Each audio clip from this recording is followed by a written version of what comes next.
I think the Flames, and specifically Conroy, has done everything he can to put them in a very, very good spot for the future. And now you just kind of need a couple lottery balls to bounce your way, or like you said, maybe the guy you pick fifth turns out to be the best player in the draft. I mean, they did that a couple of years ago when they took a Chuck sixth, which I think everyone now could say, you could probably argue he's better than Matthews right now. Like, so that's the kind of situation that you're hoping for. Scores! Johnny Gaudreau sends the Flames to round two. Moose truck stage and scores! In line, shoots, stop, rebound, score! Jashan doesn't want anything to do with the Lamborghini. Backlund shoots, scores! We have to bring the Stanley Cup back to Calgary. This rebuild a little quicker than rebuild. Welcome back, everyone, to another episode of the Win Column Calgary Flames podcast. Our first post-trade deadline episode for a couple of weeks here. A lot has happened since then. The Flames have seemingly gone on their biggest win streak of the entire season, just like we all predicted would happen, and then followed that up by getting absolutely crushed in their last two games to Vegas and Colorado. Sandwiched in between there, obviously, was Blake Coleman's now infamous mantra comments. I'll let you guys give your thoughts on that, but it definitely stirred up quite a buzz around the fan base here, and it's been interesting to see right after those comments, the Flames have now dropped back-to-back shellac. Yeah, I won't go out and say that the players aren't going to ever say they want to lose or whatever, and I will never discredit them or get mad at them for going out there and doing their best, right? Like, they're professionals. They're clearly not the Canucks, where the Canucks, I just think, like, oh, they're just not trying anymore. Like, it's actually insane, given they beat Colorado the other night. But I don't know. It's come to a point where it was like with the Anderson thing last year, where he called the fans losers, and now you got Coleman coming out. It's like, at some point, I think you kind of got to read the room, and it's like, this is the direction the team's going in. They very clearly picked that direction at the deadline. I don't know. It left a bad taste in a lot of people's mouth. Like, I get it. He's just trying to have fun and whatnot. But yeah, I don't think it left the best of taste in a lot of fans' mouths when you hear that. And, you know, it's the betterment of the future of the team. Like, I get he's not going to be around. Like, this is probably his last. How many games do they have left? 5, 6, 7, 8 games. This is probably going to be the last few he's playing as a Flame, so I kind of understand. But at the same time, yeah, didn't leave the best taste in all of our mouths, I guess, with that. Yeah, I think it's definitely stirred up quite a buzz with Team Tank. Like, I think with Team Tank is, like, we all joke about it and all that, but, like, at the end of the day, we all know that the team players aren't actually going to be throwing games. Like, that's, I mean, I guess 99% of us know. There's probably a couple of green M&Ms out there who truly believe Blake Coleman should be putting the puck in his own net. But yeah, I think the comments, the reason I was kind of annoyed by the comments, and it's just a weird thing to say, to kind of essentially say your mantra is to piss off your own team's fans. It's just like a weird comment, especially when it's like, come on, man. When he said that they were like 29th, 30th in the league, you've been bottom 5 the entire season. You haven't made the playoffs in like 3 years.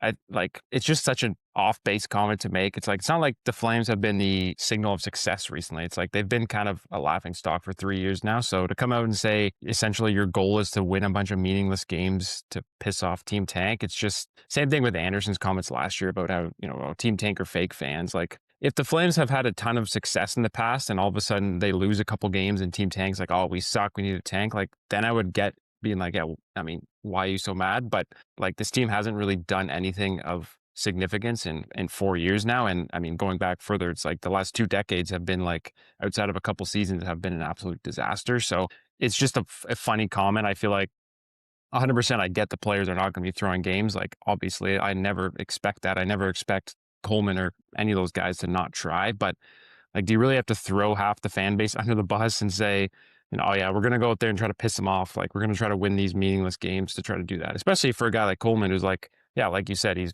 probably not even going to be here in like 6 months. Like, he's going to be on greener pastures playing for, Tampa or Dallas or something, like a contending team, while we're all stuck here with whatever draft pick we end up with. So yeah, for that reason, it's just kind of annoying to throw the fans under the bus like that, when I think any fan has full right to be upset with how this team has looked in the past 4 years and it's not like Coleman or Anderson or these guys making comments have ever really achieved anything in Calgary. Like, it's they've won one playoff round, like a few playoff games every couple of years. Like, so it's just an annoying comment to have, and especially from a guy who hasn't really done much in Calgary. Like, 21-22 Coleman was here, but I mean, that was Gaudreau Tkachuk year. It's not like Coleman was the one carrying them, and other than that, like, they've missed the playoffs now for 4 straight years. So yeah, just an annoying comment, and pretty justified, pretty funny that right after those comments now they've been outscored, 15-6 and been absolutely destroyed 2 back-to-back games. So I'm curious what their mantra was in the last 2 games, if they've kind of changed that, or what their mantra was in October and November when they won 5 of 21 games. Like when the games actually mattered, like maybe you should have been trying to win games then. But yeah, anyways, just an annoying comment. But at the end of the day, it is what it is, and we all know that Team Tank, we don't take ourselves too seriously. Yeah. Something pretty funny about the Flames paying Nazem Kadri to score 2 goals against them the other night. Yeah. It would have made more sense if Coleman just came out and kind of said, "Yeah, we're obviously each game we're gonna be playing our hardest, we're gonna be playing our best." Yeah. Right? But saying that we're like alienating half of your fan base, it makes no sense, right? Because obviously, like you both said, no one's expecting to throw games, right? No one's expecting them to put the puck in their own net. No one's expecting them to play their worst, right? So it would have made more sense if Coleman just kind of said, "We're going to go out there, we're going to give it our best, we're going to give it our all, and we're going to give us our best chance to succeed," because that is what we all expect of them, right? It's just we all have the mindset of we would rather have a higher pick, right? But saying that, oh, you want to upset half your fan base just is not probably not the best choice of words there. Yeah. Like I get where he's coming from. Like, yeah, if I was an NHL player in a locker room and I just saw these comments about how all my fans wanted me to lose and were pissed off when I scored a goal, like, yeah, I'd be kind of annoyed too. But like, I just feel like you said, he probably should have just worded it differently. Like, say, like, yeah, obviously we're professionals here. It doesn't matter where we are in the standings. We're going to try to win every night. You don't really have to throw fans under the bus, especially when it's fan base of a team that has been a pretty big laughing stock in recent years. So I think at some point the players should kind of understand the frustration from the fans. Like same with Anderson last year, like calling them fake fans. It's like, I mean, you should probably understand that they're not too pleased that this team has been the like symbolism of mediocrity for like 2 decades. Like, so yeah, it's annoying to have fans calling you out when you're literally scoring goals, but it's also should be understood that fans aren't going to be too happy when you've made the playoffs like 3 times in like the last 10 years or whatever. Yeah. And it is what it is. And we got last night was game 75, so we got 7 games left. Yep. Or 76, whatever it was. So, like I said before, like I there's no way I think Coleman's on the opening day roster next year. I think we talked about it the last time we spoke. It's like they have so many forwards under contract for next year, and that doesn't even include somebody like Lomberg, who they're probably going to bring back, and it doesn't include guys that that are in the minors that are probably going to try and push for spots. So it's for him, it's like he's not going to be here. So it is what it is. I think we said, they're not going to throw games. Like, this isn't the Canucks where they're throwing out half an AHL roster and it looks like half their, like, Pettersson doesn't even look like he cares at this point. They're trying, it's like, I think that's the one thing I can give this team a lot of credit for, like this year. And I can even give Huska some credit. There hasn't been a lot of games this year where they've just gotten absolutely killed. Like maybe earlier in the year when they went on that run where they had lost like 9 in a row to open up the year. Like, yeah, there are a few games there where they got pummeled, but I think since then they kind of like reined in a little bit, and like maybe outside of that Colorado game on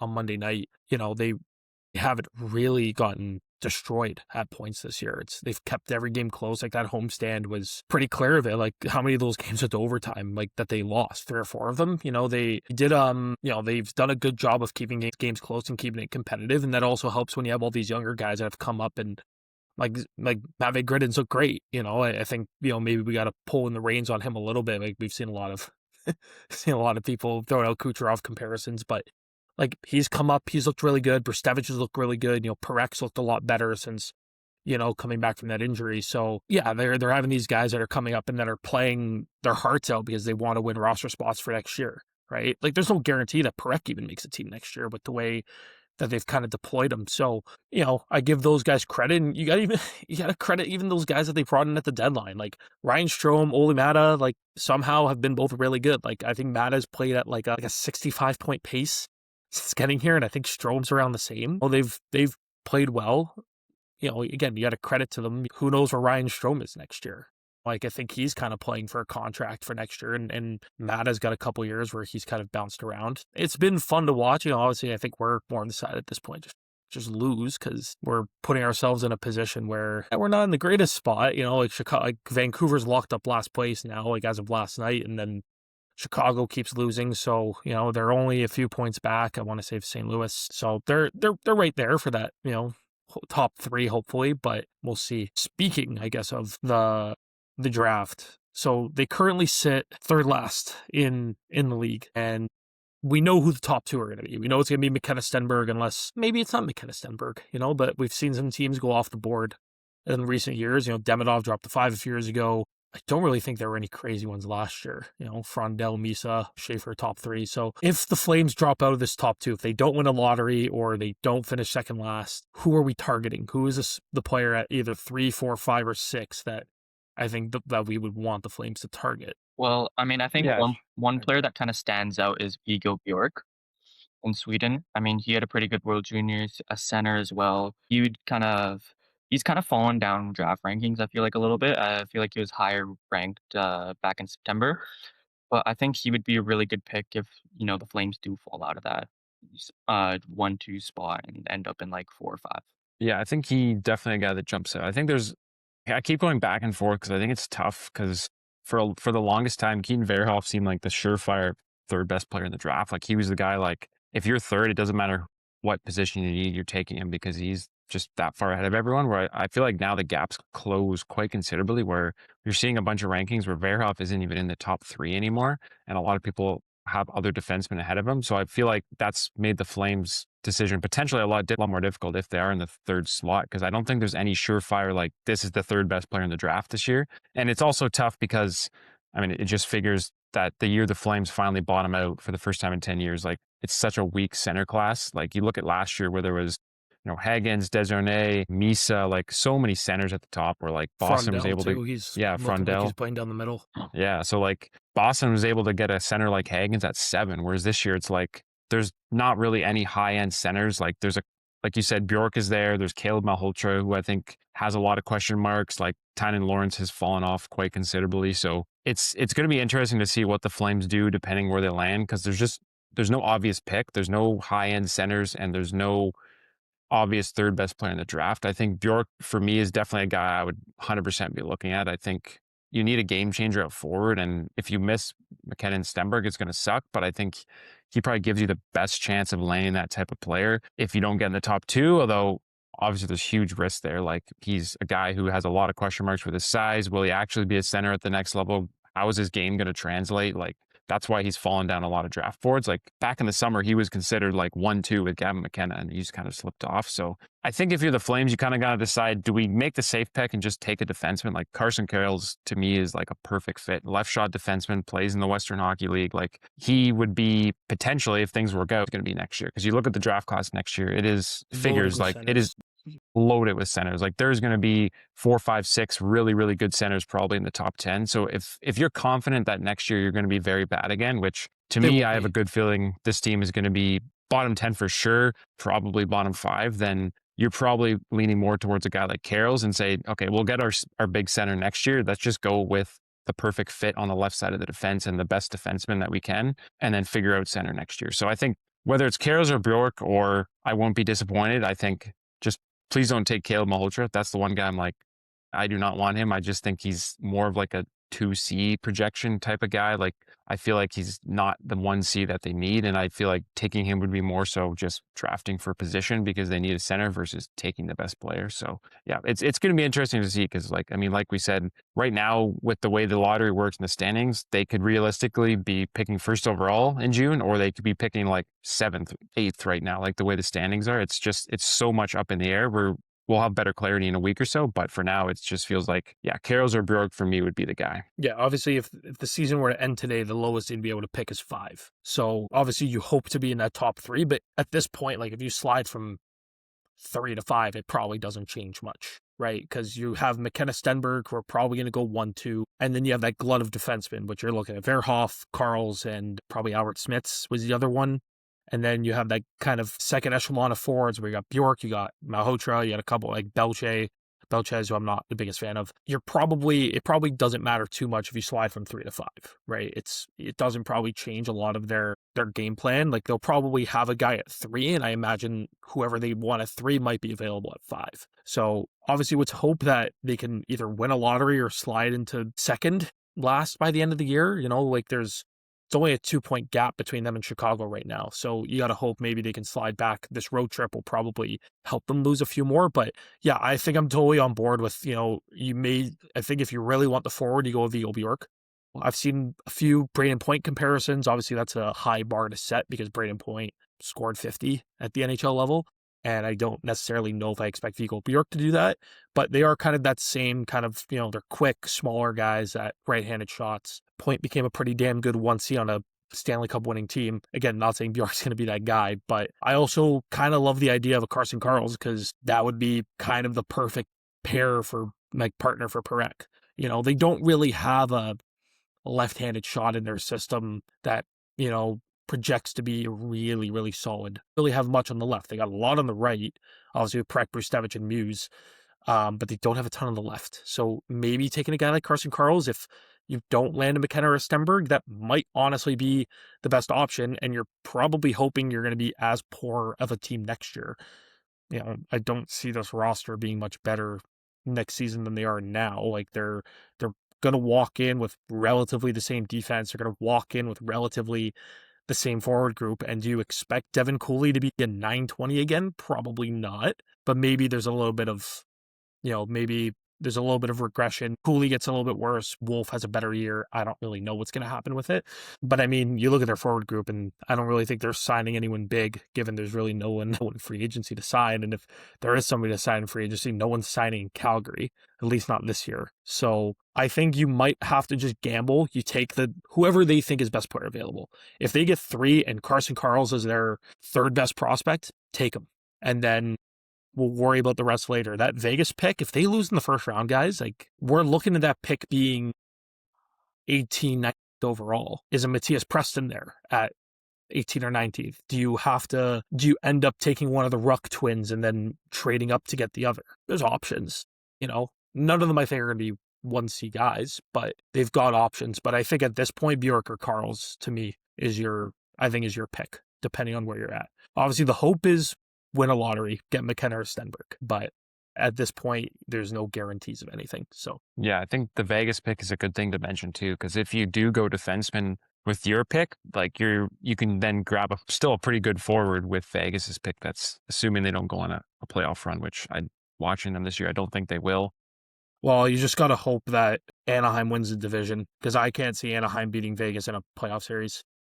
No, yeah. I think you bet on Edmonton beating them, which God, for the first time ever, I'm going to be cheering for Edmonton if they're playing Vegas. Yeah. I don't know. I don't see a scenario in which Anaheim beats them. I think Edmonton would wipe the floor with them. I can't see the same about Anaheim. Edmonton's heating up too. They won 5 in a row, and like they always do, they start to put it together. And assuming Draisaitl's back healthy, or at least at 75% even, I think Edmonton just dog walks Vegas, because Vegas has just been horrendous this year for the most part. And at this point, it looks like we had a slight dream of Vegas missing the playoffs, but at this point, San Jose's 5 back of them. There's still a chance. Vegas would have to lose out. San Jose's 5 San back Jose, 2 games in hand or something. So I mean, there's same still a with chance. LA is also 5 back with a game in hand. So yeah. So there's obviously a lot would have to go right. A lot would have to go right for Vegas to miss, but there's a chance. But unfortunately, they're getting that new coach bump right now. Yeah, that came at a bad time. Given I didn't really think Vegas looked that great last night either, even though they kicked their ass. Did not. I was ugh. They let the Flames in that game for way too long. Yeah, their goaltending is not good, and and I still worry that they'll kill Anaheim. So come on, Anaheim, win your games down the stretch. Let's go. Because just imagine that Edmonton team going up against Vegas in a 7-game series with that goaltending and with Edmonton's offense, especially when you have healthy Draisaitl. Draisaitl back. Edmonton's heating up without Draisaitl. Yeah, so they get him back, they'll be fine. Yeah, there's no. I don't. Yeah, and you look at this. I don't believe Vegas beats Edmonton at all. That would be a quick series. Well, Edmonton killed them last year, and I would argue Vegas' team last year was better than their team this year. Yeah. I don't even have to argue. It's just a fact. I mean, they're missing Pietrangelo now, right? You're missing a future Hall of Famer. Your goaltending and you replace him with Anderson, who hasn't been great. Yeah, and your goaltending is not good at all, right? Vegas could easily be around one exit. And honestly, I feel that the Vegas pick for me is almost more interesting than the Flames' own first-round pick, just because of you could get a Preston there, you could get one of the Ruck twins, and I feel like I don't know. I almost feel that it's more interesting to see where that pick ends up and where the Flames pick ends up. Yeah, there's a wide range of where it could be and what players you could get at that point. Like that's why I think I start to lean defenseman with the Flames pick because I think you're going to be able to get still a very good forward with Vegas's pick. Yeah, like you said, it's not going to be a top line guy, but like the amount of forwards in this Second class liner. that are going to be available in that like 10 to 20 range. There's some really good players there, so I think that's a huge win for the Flames that Vegas has been as bad as they have been this year because for a while there it looked like they were going to be top That was 5 gonna in be the league. 32nd. Yeah, like Well, and then you and look at the like what's it called? What's the word I'm looking for? The conditions on the pick that they got for Anderson, or that they got for Anderson. It's like, oh, Vegas wins the cup this year, then that second becomes a first. Like that's kind of where Vegas was hoping to be, is a cup contender, as a cup winner, right? They're sitting 19th in the NHL right now. So there's like that pick can end up being really damn good. Like, we'll see what happens. But yeah, there's definitely guys there. And, is there even a scenario where you package that pick with something else and maybe even move up in the draft, depending on if there's somebody you really want? I don't know. But what I will say, and I've said it before, I think when you've looked at what Conroy has done over the past couple of years since taking over the reins as GM, I would be very okay with him just making all the picks, because he's shown that he's been able to find guys, whether it was a Gridden at 28th, who is looking like a really good pick, went back last year. The Basha pick looks a little rougher now, considering, like someone like Cole Hudson went right after him. But like, he's been able to find guys, in later rounds, and that could be potential like NHL, not even just players, but impact players, right? I'm okay with him just taking all the shots. Like, don't even bother trading the picks unless, again, there's someone you really, really want. Like, if you're able to snag, one of the Ruck twins and then you want the other one, yeah, you have the ammunition to go out and make that trade to move up and grab that player. So, but like I said, I think with the way he's drafted, I'm just like, yeah, just make all the picks.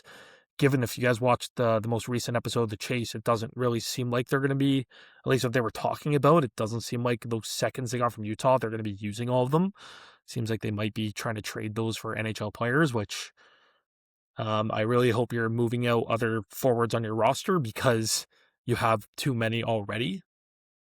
It's a bit of a worry. yeah, I think you always got to take a risk when you're trading for those type of like young outcast players. Like there's a reason those teams are trading these guys even though they're still in their early 20s and have potential. It's because they haven't shown that potential yet. I look at a guy like Kirby Dach in Montreal, who was exactly that type of case. A third overall pick, I think he was. He just, he dealt with injuries, never really reached his full potential in Chicago. Montreal paid a pretty big price for him, and he's shown flashes, but he's done the same thing he did in Chicago, where he's always injured. He just can't find consistency, and it's like you got to be careful when you trade for those type of players, because I think there's a reason they're available on the trade market, even though they have such a high pedigree. So yeah, if there's a guy who comes up like a Shane Wright or something, if that's the type of guy, like, yeah, I would take a gamble on him. I don't know if I think Seattle would probably want more than what the Flames would be willing to give up. Yeah, like you said, if it comes down to it and Conroy doesn't see a good deal out there, I would be more than fine just making 4 second-round picks, and then that gives you ammo down the line to trade those prospects for players when you want to. You don't have to use them right now. Like, I think you look at the draft order right now, they'd be picking 35th in the second, 30th, and then first and 54th. So you're almost picking 6 times in the top 50 of the draft. So that's a ton of ammunition.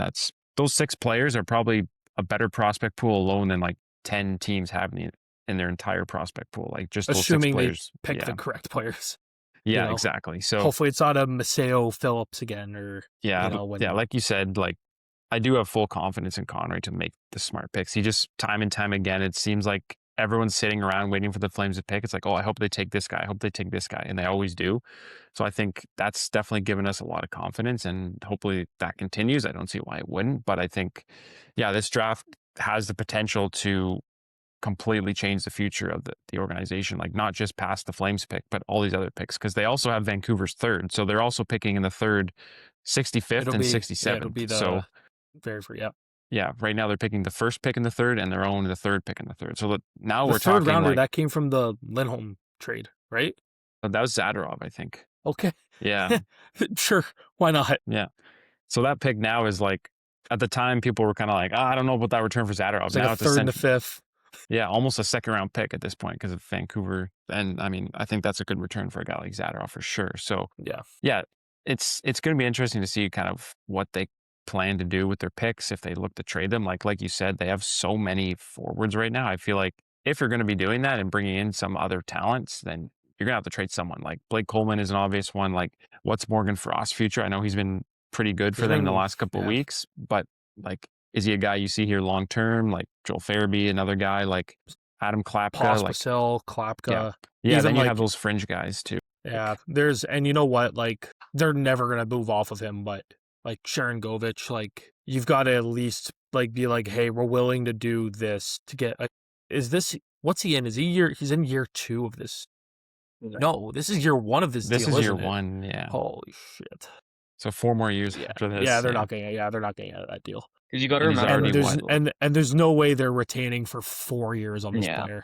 You got to remember in the offseason what the Anderson and Markstrom retention slots come off the books. Yeah. So now you'll have Naz for another. You free up 2 more on top of the Kadri retention. So I mean, you have that flexibility to maybe make a Coleman trade. Yeah, you're not retaining salary on him. They're not going to retain on Naz for 3 years and Sharon Govich for 4. Yeah, no shot. Sharon Govich seems like a guy who they're just going to ride it out. Like at this point, maybe like in the final couple years, buy him out.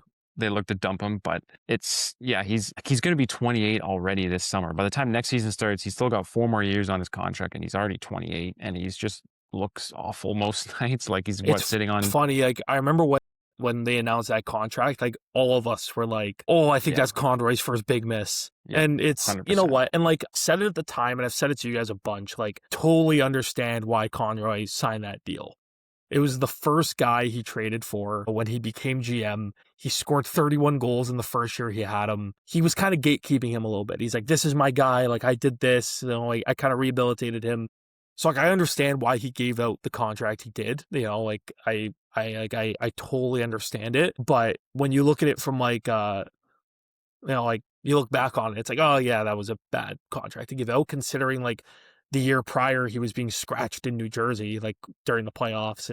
And then you looked at his year last year, and I think for like 85% of it, he was brutal. And then this year, I don't know, he's just kind of existed, you know, given I don't really care if the guys perform well or not. It's like, I'm like, whatever, like he's just kind of been there. So it was probably the one really bad thing that Conroy's kind of done in this is now his 3rd year as GM. Like it was definitely the first like yikes move that he made, and thankfully everything else has been really good for the most part, you know. But yeah, that was like the one where it's like, oh, wish we could have a redo on that one. Yeah, that's the type of one where it's like probably would have been better off waiting to see how he falls that breakout season with before he traded him.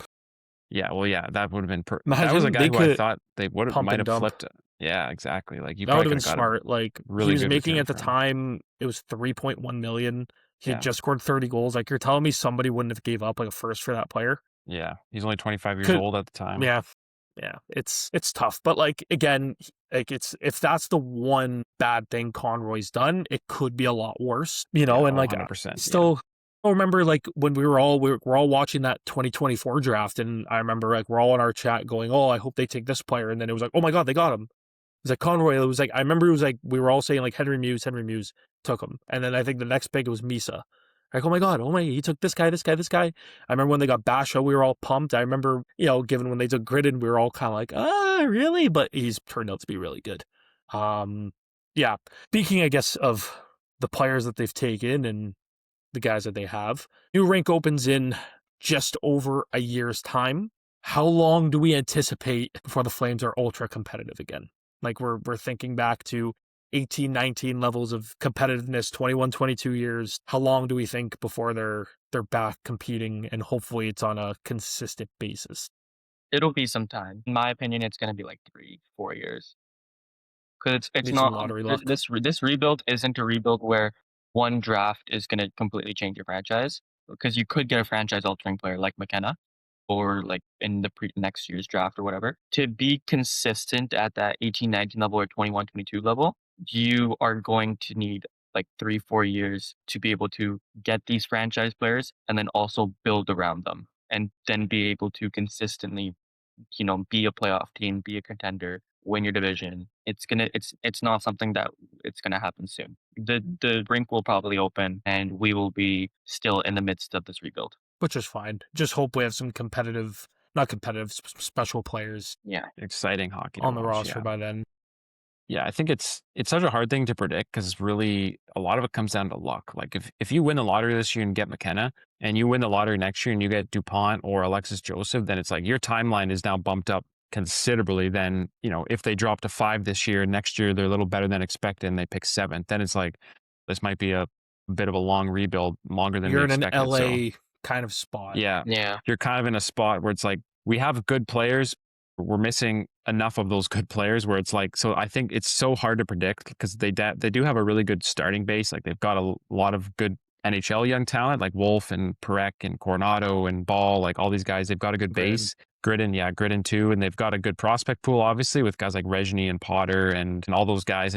But you're missing those high-end elite forwards. And those are obviously the hardest players to get, and the only way to really get them for a market like Calgary, because you're not going to be signing those guys in free agency realistically, and sometimes they come available through trade, but that's very, very rare. Like when a guy like Jack Eichel comes up, that's once every decade, once every few years. So it's through the draft, and the draft is, because of the way the NHL draft lottery works, it's luck. Like you just need to luck out with a couple lottery balls. I look at the Red Wings a lot and their rebuild, and they bottomed out quite a bit, and they didn't get a single top 2 pick in that whole time. They didn't get a first overall pick, and that's kind of screwed them. Like they're still now struggling to be a consistent playoff team because despite the fact that they bottomed out and were arguably the worst team in the league for multiple years, the lottery balls just didn't drop the way they wanted them to. They got bumped back multiple picks, and they didn't get the type of players they needed, and now they're kind of just in no man's land of like a team that's too good to be bad, but not good enough to be a consistent playoff team. So I think the Flames are on the right track, but at the end of the day, it's going to come down to luck. I think if you can get some good lottery draws either this year or next year, or hopefully both, the outlook looks pretty good. If not, then they might be in a little bit of trouble. Yeah, like sometimes you get lucky where you finish last, you drop to 4, and you still get the best player in the draft. Like Colorado with McCollum. I'm thinking exactly 2017. Colorado's like the worst team we've ever seen. They drop to 4 and they get Cale Makar. It's funny that you mentioned the Red Wings, because that 1920 year where they were like hilariously bad. The Red Wings, they were really, really bad. League gets shut down for COVID. They do that weird lottery where like nobody wins the lottery. Detroit slips to 4, and then they do that weird lottery where the Rangers end up winning, and then they end up getting Lucas Raymond. Which, if you go back and look at that draft, he's probably second best player of that draft, probably behind Tim Stützle. Maybe third if considering Sanderson's still there too. Like, sometimes you get lucky and you get the best player regardless. But yeah, like you look at kind of Detroit, like if that year that they got Seider, if they win, they get Jack Hughes. Like, yeah, Seider's amazing, but how different is things if they have that bona fide 1C and Hughes? Like, I get Larkin's very good, but I don't know if he's like that super top echelon of 1 season in the league. But yeah, like they're going to need some luck here. And like I said, maybe they luck out and they get a guy at 5 or 6 ends up being really damn good. It's not the way you really want to go about it. But yeah, if they can win a lottery this year, if they can win a lottery next year, you walk into that new rink, maybe you're still not great. Maybe you get another high pick. Then you're probably on your way to, okay, we can probably start doing things now. And I do think this new rink is really going to help with trying to pursue guys to come over. I don't know if living in Calgary is going to be someone's favorite thing in the world, but I definitely think this new rink, with everything that it has going for them, it might be able to persuade guys to want to play here, or in Calgary, I shouldn't say here. Who knows? That might be something. That's why I'm like super excited to see like when this rink opens, and hopefully those first few years they have some really exciting young guys that look like they're going to be able to like change a franchise, and be franchise cornerstones. Like if like Perek's development goes well, if Wolf continues to be really good, maybe Gridden ends up being a Kucherov just to put out there for fun. Maybe Wittenbach's as good as he's been at college level. Maybe Reshny is even better than we think he is. Obviously, that's a lot of things that have to go right, but maybe with this new rink, and maybe if these younger guys can really come into their own, you might be able to like, hey, I don't know, who's a UFA in a few years? Hey, Connor McDavid, want to play in Calgary? No, I'm just kidding. Or like, even like, I don't know, is there a scenario in which I could somehow lure Makar here? I don't know. Like in a couple years, nuts to think about now. But if this new rink opens and like they've got like fantasy world McKenna DuPont, like just in some stupid reality, are you able to lure a player like him over and be like, hey, look what we have, look what we have coming? No, I'm not saying it's going to happen. Obviously, I don't, as much as it would be great for McCarr to come here, I don't think it's going to happen. Why would he leave Colorado at this point? I think McKinnon literally might kill him if he does that. But I don't know. It's definitely something to be looking forward to, and maybe it's that sense of optimism that we've needed. But yeah, we're definitely, I think, looking at minimum 3 to 4 years before we're even talking about playoffs, right? It took Montreal, like they really started their rebuild in 2022. It took them 3 years to get the playoffs, and then now this year they're looking like really great. They're 98 points today.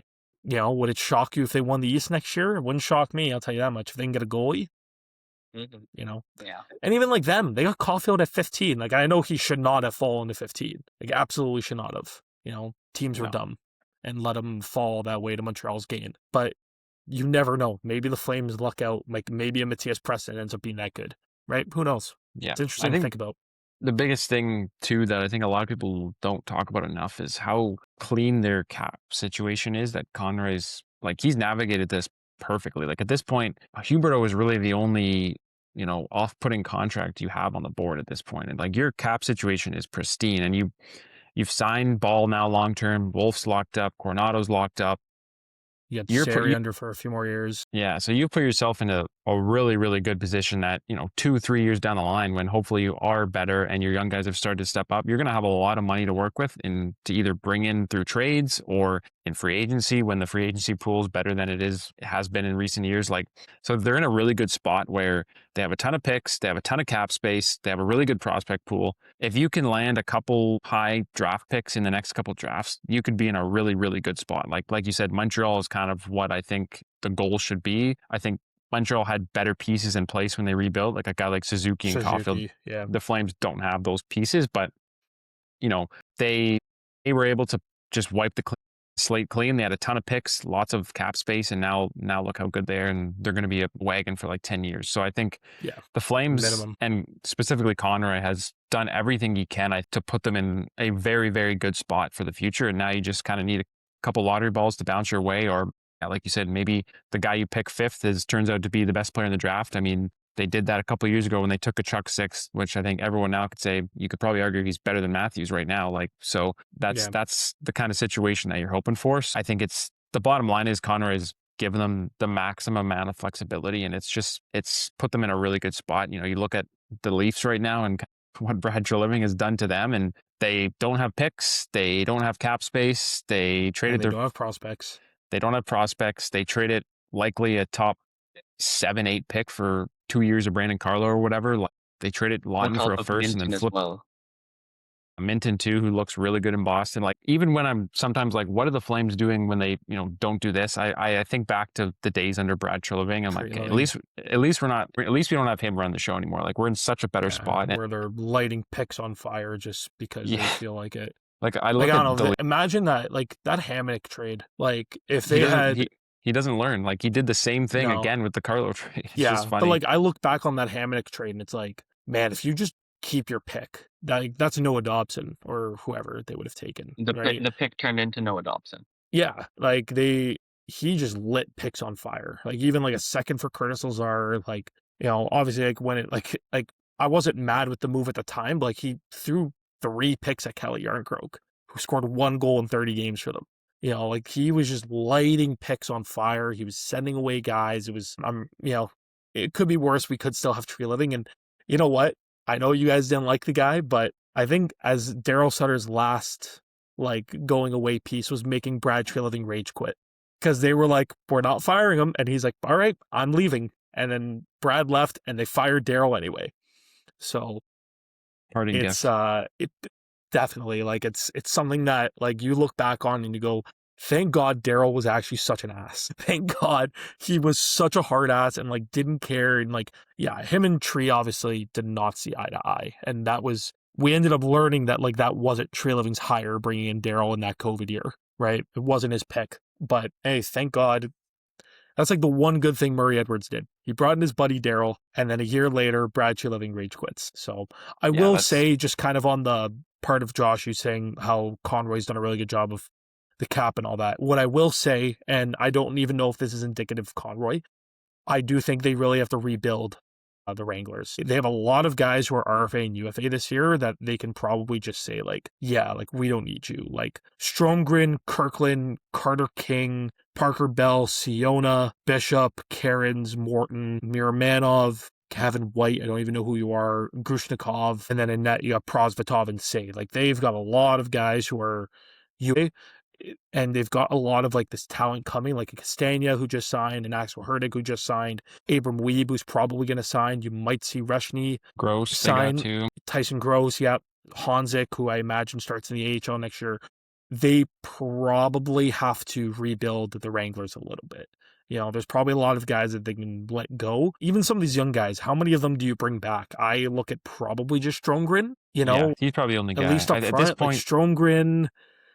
Cairns is a guy Maybe, I'm like, at this point, yeah, like maybe. Like, Cairns, you probably would bring back, but the only problem is that the Flames just never give him opportunities. no, and he would Yeah. have to go through waivers, and at that point, Yeah. do you just say like, he's going to be in the Yeah. AHL next year? It's like, do you do like a Matthew Phillips where just say, go try and find an NHL job? yeah, You know, like at this and again, point, I he's don't, what is he? yeah, like, I don't even know if he's 24 yeah, he's 23, soon? going to be 24. You know, I don't even think he's an NHL guy, but they never really gave him a chance to prove that. And it's very clear that I don't even think Huska really likes this player. So me, it's kind of just let him explore if you want to let him hit free agency. And then maybe if both parties decide, okay, let's do this, like, they bring him back, you know. But there's a lot of guys like that, you know, they don't really need to keep. Asha's going to be an AHLer next year. Stang is going to be an AHLer next year. I'm even just looking at like some of the guys they have, like, maybe not. They brought Yeah, in I don't know. Offman too Offman now. will be there, yep. And then, like, do they sign Stockselius or do they leave him in Sweden? Wittenbach's going back. Hoskin probably goes back to the NCAA. Like, they got guys that, like, they can bring in and have in the AHL, but they even got guys on their NHL roster right now. Like, I'm not even convinced Klapka's on the team. Probably. He probably is on the team next year. What am I saying? But they got guys that I'd imagine be able to push, like, through waivers. Like John Beecher. Is John Beecher back on the team next year? I don't know. I wouldn't bring him back, but if you're bringing him back, I think he would make it through waivers. I don't think anybody's going to be, oh my God, I need John Beecher, like the Flames were, right? Yeah. Because you look at their centers going into next year, you have Frost, Backlund, Strome, and then you make a decision on who your 4C is. It Pospisil? Is it, you know, is it Tyson? Like, is it Tyson Gross? I don't think it will be. I don't know. I don't know who your 4C is. Maybe they just go and get somebody to be like, hey, play 4C for us. But they've got, I think that's the one thing they might have to spend some time on, is going, okay, how do we revamp the AHL team? Because they were bad. They're bad this year. And they had a few years of being really good, and maybe it was because of how good Dustin Wolf was. But no, they weren't very good this year. So they got to figure that out.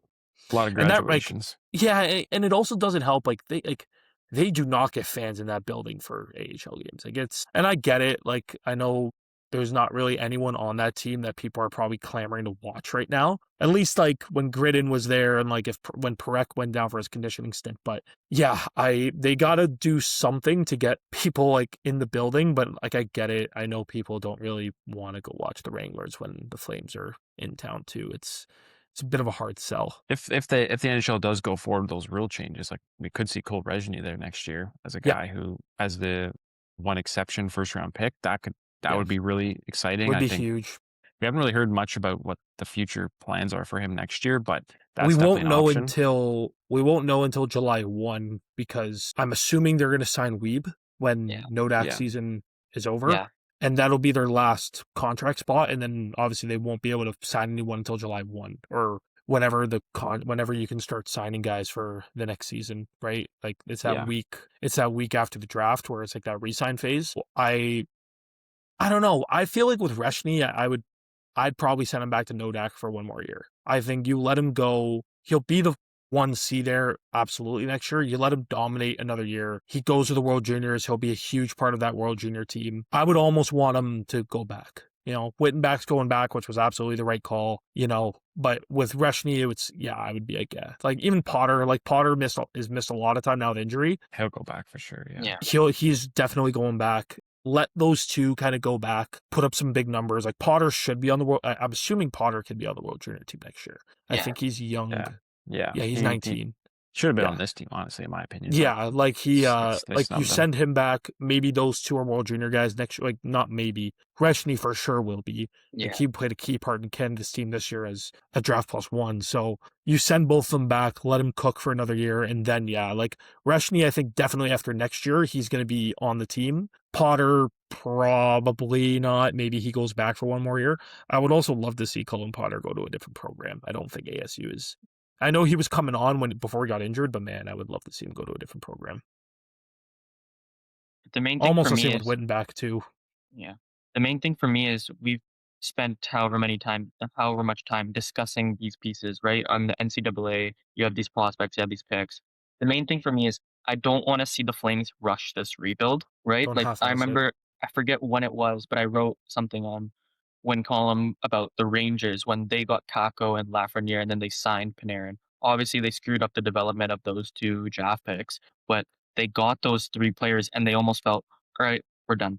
And they rushed the rebuild. And then they made the playoffs for a few years. And now look at where they're at right now, where they're sending a letter to their fans saying, we're back in a rebuild. Or in the case of Buffalo had at one point they had Ristolainen, Eichel, Reinhart, Montour, Allmark, like all on the same team. And Thompson. I wrote something about this on my own like 2 days ago. They had all five of those guys on the same team. They had players that they could build around, but they never built around them. Right? They're like, okay, we have these players. We'll try to make playoffs or whatever. And then guess what? They have the second longest active playoff drought in all Big Four sports, behind only the New York Jets. And so it's like now you see this. When I wrote this the other day, like on my own, now you see the Sabres, like they brought in guys like Josh Stone, who I think is one of the most underrated players in the league. You have like Thompson, obviously is being Tage Thompson. He's a star on them. But then on your D core, you have Power, Byram, Dahlin, Kesselring, Samuelson. Who they're not even using. Yeah. Which is hilarious. But like you see this and they finally realize that, okay, we have to build around our actual star players like Thompson and Dahlin. We can't just, okay, we have these franchise players and we're just going to send them out to do everything on their own, right? With the Flames, like you have these draft picks. You can, even if you get a McKenna this year, you can't just say that's it, right? You have to actually build in smaller, cost-effective players that you can actually help complement these guys' games so that in 3 or 4 years' time, you're actually competitive, you're consistently making playoffs, and you have fans, lining up to go into Scotia Place to watch this team play because they are competitive and you built a proper team. Yeah. I have full confidence that Conroy is going to do the right thing. Like I think going back to Brad Treliving, but like that whole Hamonic deal and all that, he did exactly what you just said you shouldn't do, and he rushed things. Like he traded picks for Hamonic, he traded picks for Mike Smith, he traded picks for Brian Elliott. Like he signed Troy Brower to a ridiculous contract. Like they looked like they were on the right track there. They had Monahan and Bennett. Yeah, James Neal. Like they had a really good base. James Neal signing is the entire reason Matthew Tkachuk is no longer a Calgary Flame. You don't sign him. If you don't sign him, you don't have to trade for Lucic, and you have $5 million. Yeah, what was the Neal signing? Was it 5 by 5? Wasn't Neal like 5? 6 years, 5.75. And then it might have been 5 years. And then what was Lucic? And then they brought in Lucic, and Lucic was at 5.2. Yeah. But if you don't sign Neal, you have all that extra cap space to sign Tkachuk, and he's probably still here. Yeah. Crazy to think about. Because, they have 2 firsts this year, 2 firsts the next year, 2 firsts the year after that. Just make the picks. Like, unless there's a young talent available, like, that comes up, at this point, I'm like, just make your picks, and then you have just a ton of assets, ton of prospects, and build your team from there. There's no need to rush things. Like, let these guys develop, let them find their games. There's no point of going out and trading first-round picks for 30-year-old defensemen like Travis Hamonic and doing all that stuff that Brad Treliving did that just completely screwed the entire Gaudreau era. Like, they should have been a wagon for a lot of years. When you find a guy like Gaudreau in the 5th round, you draft Matthew Tkachuk. Sean Monahan was a 1C for years. Like, you brought in Mark Giordano, who was one of the better defensemen in the league. Like, Lindholm was like found money in that trade. I know, like after the Panthers won the cup, everyone kind of looked back and like, wow, the Flames in the early 2010s had Sam Bennett, Sean Monahan, Johnny Gaudreau, Matthew Tkachuk. Like, Mark Giordano, like they were loaded. How did this team never win Hamilton. anything? It's Yeah, 'cause and they it's rushed because it. Brad Treliving. Dougie. Yeah, Brad Treliving rushed it. He's also notorious for just being horrendous at asset management, as Leafs fans now see. But like, I have full faith that Conroy won't do that. I think he's a lot smarter than that. He's a lot smarter than Brad Treliving, and I think he's probably the one pushing for a rebuild more than anyone in that organization. So I think now that they let him do it, I'm sure he's telling them like, this is not a 1-year thing. Like we got to be bad for at minimum 2 years. Like this draft, next draft, maybe when the arena opens, you can say, okay, now we're on the upswing, but that doesn't mean you go out and start trading picks for older players. Hopefully by then we're starting to get a little more competitive. But yeah, it's going to take 4 or 5 years before I think we can say the Flames are a legitimate cup contender, but that's perfectly fine. I'd rather wait 5 years to be a contender than rush it and just be mediocre for another decade. Yeah. Yeah, I think if it was up to Conroy, he would have blown this to shreds when he got here. Or not when he got here, like when he got the job. Yeah. I think he would have blown it to shreds years if he ago. could. Yeah. You know? Like when I look back at the Rangers and the Sabres for those articles, and I'm like, geez, like you had the building blocks and there were so many red flags for you to like not do the moves that you made. Even when in the tree living area, when you trade for Hamnick, whatever, there's so many red flags that you don't make these moves or you don't rush this, and then they still go ahead and rush it. And it's like you gotta learn from those previous mistakes that you can't be doing that, right? Like I know Josh, you were saying like just make the picks you have this year and then see how those players end up panning out. And then later on down the line, if you have to make a trade like what they did at the deadline, Battaglia for Othman, do that later for try to do improve your team that way. But make the picks, see what they pan out to be. Trade the picks if someone like really good comes up. Like I wouldn't be upset if they trade if they use some of the second rounders to trade for Shingley. I feel like that could be a pretty good move. But like you don't go out and start making terrible decisions and saying, okay, we're gonna push for playoffs next year because we want to sell tickets immediately for the meeting. Speaking of Battaglia, super quick, did you guys see his first round against see the numbers he against put up Owen in the first Sound? round? Yeah. He had what, like 15 points in 4 games. Yeah, the scores in those Flint Owen Sound games, I'm like, it was like 11-0, like 9-1 or whatever. I'm like, and then of course I look at Battaglia, like, oh yeah, of course he's got like almost 4 Well, it's points funny, per like game. he wasn't even a point per game player in the O this year. Like he had 27 and 36 with Kingston. Then he gets traded to Flint and he had 21 and 28, and then just went Bananas bizarro in the world first against Owen Sound. Yeah. So I don't know. I don't even think that's a trade getting up in arms about. It's a nothing for nothing. I think Battaglia, I don't even think would have made the Wranglers next year. And Othman, I don't really. Hey, Brennan Othman scored 50 goals in his D+1, guys. Yeah, someone told me that on Twitter. They brought that up. I'm not going to name names, Yeah, but I don't. yeah, no. I don't know. I think Othman's probably a nothing. Like he might be a fourth liner of the future, but nothing like it. I don't know. That that trade isn't really worth getting up in arms about. I think people saw, oh my god, 15 points in 4 games. Like, dude, it's fine. Like I don't really think Battaglia was going to be anything, and I don't really think Othman is going to be anything either. It's just dump for dump. Yeah, there's been guys that have torn it up in juniors who just didn't pan. Yeah, like someone posted Dryden Hunt scored like 120 points when he was in junior. It's like he's been a career AHLer, so it's that's not a move I don't think is worth. I remember when Othman was drafted, I actually kind of really liked him. I thought he could turn out pretty good, but I feel like obviously he was on the Rangers, and the Rangers have a history of terrible developments, right? Kako, Lafreniere, Othman, right? And it's like I feel like the Flames are much better in that regard, right? You've seen them bring up like Britton and those guys. They have a better eye for talent and in terms of actually making the right steps to develop their players. So maybe they can somehow turn around Othman, because Othman could be like when he was drafted, Othman could have been a pretty good NHLer. And so maybe maybe the Flames brought him in to maybe right the wrongs of the Rangers player development with him. Yeah.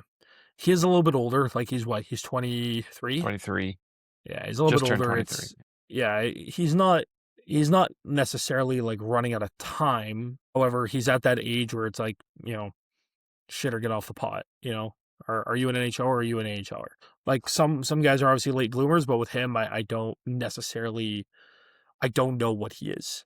Yeah, I will say I don't know what he is. He's definitely a guy I'd rather see get runs on the fourth line over like a Klapka or a Pospisil or a Lumber. Him and at even this point, Gross, like I would like to see these last 6-7 games. Like I would like to see Othman, Gross, and whoever else they can bring up. Yeah, the other night, I don't know if it was the last game or the Colorado game, but like they put Beecher back into the lineup. I'm like, Why? Like, what's the point? Like, But even just yesterday, like freaking why was Pahal playing over Brustevich?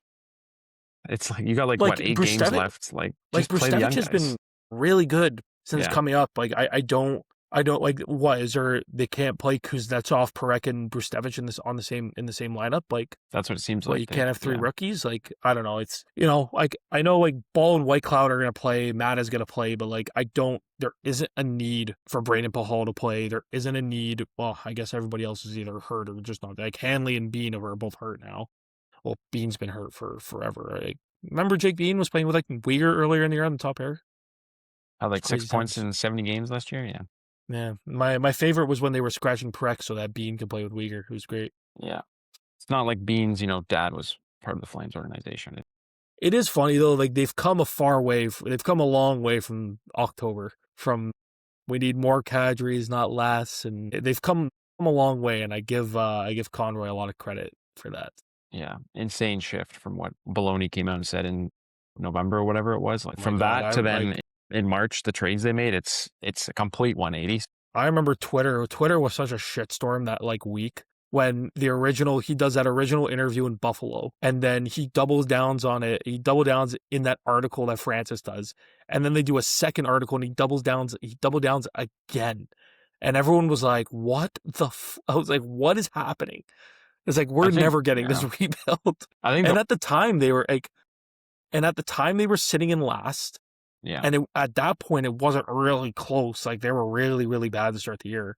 Everyone's like, you're in 32nd place. Like, what are you talking about? Yeah. Playoffs? Yeah, the funny thing, too, right after that, they went on like a hot streak where they went got on back that, to 500. they beat Dallas. And we're like, oh my God, It's was like, oh, was no. Don Baloney actually right? It was just a blip. And then they just fell off in January and now they're awful again. But yeah, it was, like what a wild season it's been from October. We're thinking, oh, maybe they're a playoff team because of last year. Then they're awful. Then Baloney comes out and says, we're a playoff team. We're not rebuilding. 3 months later, Uyghur and Codger and Anderson are all gone. Fantasy and hockey. we're like, yeah, it's been an absolute roller coaster season, but at least we're heading in the right direction. But I can't believe this has been the same season, because that feels like it was a lifetime ago when it was like, oh, like we're not doing this, we're not doing that. And then there was even all that Francis like asked like what's going on with Conroy's contract. He's like, we're not talking about that. It's like, and like 3 days later he signs it. Yeah, there's the whole thing about, oh, we already signed these months ago. We just didn't announce it. And everyone's like, no, you didn't. No, like, you didn't. You're not a good liar. Flat out lying. Like, we're not idiots. There was I remember like everybody like on every Flames post on Twitter, it was just like hashtag fire Maloney, hashtag self a team. The green M&Ms came out. The OG green M&M, Adam 2002 or whatever, came back for like 2 weeks and was one of the jerseys thrown on the ice, and then it didn't happen. He disappeared again. Yeah, I know. It's a ride. complete 180, and it's like it was the absolute right thing to do. And if this thing works, like if they win a lottery this year and they get McKenna, and then they do like and the team is poor next year and they get another high pick, and yeah, like imagine they can turn this around like San Jose did, where it's like San Jose had these vets, they moved them, they get Celebrini, they're still not very good, they get Misa, and now all of a sudden they're contending for a playoff spot.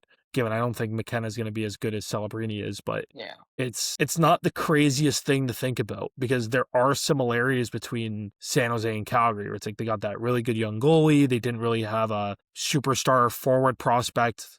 Now they have one, and they had Will Smith, which they already had Will Smith before they had Celebrini, but it's not the craziest scenario to think about. Obviously, I don't think McKenna at 19 is going to be a 100-point player. Yeah. But it's still, it's nuts to think about, like where San Jose was just a few years ago to where they are now. It's impressive. Yeah. Helps when the you have lottery luck goes a long way. Yeah, and it helps when you have a player that I don't even think when he was drafted, people thought Celebrini was going to be this good. At least not this quickly. Like I don't think anyone expected him to be like a 100-point player, but oh my God, he's like verging on generational territory now, which no one expected out of his draft year. Unbelievable. Yeah. Like I don't know if you guys saw that game the other night against Anaheim, but like he just put them on their back. He's like, I'm willing this game. Like I'm gonna win this game for us. Yeah, he's a freak. Yeah, that's what we need. We haven't had that since Gaudreau and Kachuk left. Like those were guys who could legitimately, 21-22, they did how many nights? Like they literally won games with the Flames. Like there'd be games like they shouldn't have been in, and it was like Gaudreau and Kachuk would go out there and just, it's like, all right, like we're gonna go score this shift, and they would. Like, let's win the game. Yeah, tonight. I miss that feeling of like just having like I remember that year especially. It's like every time those three went on the ice, it was like they could score. Yeah, It was it's like just having those three killers like that can That line those was one type of of the best in players. hockey. Yeah, That line was one of the best in hockey, and it's like, so where did it? oh yeah, not even that year, just like ever. Yeah, of all I remember time. I remember Or even Fresh did a strength. post. I remember Fresh did a post like a year or two ago, and it was like the best lines of like the 21st century, and it was like I think it was like Crosby, Kunitz, Dupuis, and then it was Gaudreau, Kachuk, Monahan, or yeah, Gaudreau, Lindholm, Kachuk. yeah. It's like, Yeah, how did we only have that for 1 year? yeah. Yeah, So, like, What yeah, I would that's do to go back. considering you had those three for like however many together for however many years, like how was that line? And the fact they only did it once. Yeah, Daryl Sutter was the only one with a brain who figured, hey, maybe we should put our two best players together on the first I line. remember in that 1920 year, Peters did it for like a few games. He put Gaudreau, Lindholm, Kachuk together. And then like after like a couple games, they're like, yeah, we're not doing this anymore. And then Sutter came in the next year and like with like 20, like 15 games left, he's like, yeah, screw it. Let's see what these three can do. And they were like unbelievable. Like they're lighting teams up. And then you go into the next year and from day one, they're like, this is our top line. And I want to say they played every game together except for like maybe a couple. I remember after they got to Foley, there was a few games Sutter tried mixing the Different lines things. up, but like it was like, yeah, like this is not a long-term thing. We're going right back to these three. It was nice having a line of just assassins that would just go out and be like, yeah, we're going to score 3 in this period and just put you guys away. That's what we need. Hopefully That's what one we're missing day. now. Hopefully one day we can get that back. Yep. Well, everyone, thanks again for tuning in for another episode of the Win Column Calgary Flames podcast. We'll touch base in a couple of weeks, hopefully after a big lottery win and the Flames lose every single game the rest of the way. And we'll talk to you then. As always, follow, like, subscribe on your podcast platform of choice, and we'll see you in the next one.